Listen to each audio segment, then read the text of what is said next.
ఇక్కడి రాతి గుహాలయాలు పల్లవ చక్రవర్తి మహేంద్రవర్మ క్రీశ 600 నుంచి 630 కాలంలో చెక్కబడి అనంతరం 7వ నుంచి 11వ శతాబ్దాల్లో చోళుల పరిరక్షణ పొందినట్టు స్థానిక శాసనాలు పరంపర సూచిస్తాయి.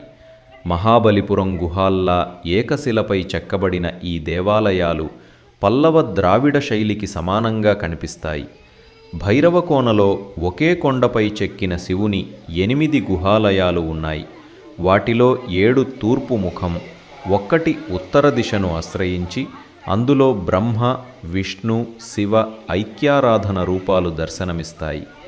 భైరవేశ్వరాలయం శిలపై 101 శివలింగాలు చెక్కబడ్డాయన్న విశేషం భక్తులను ఆశ్చర్యపరుస్తుంది. ఇక్కడి త్రిముఖ దుర్గాంబదేవి గర్భగృహంలో ప్రతి కార్తీక పౌర్ణమి రాత్రి చంద్రకిరణాలు నేరుగా విగ్రహంపై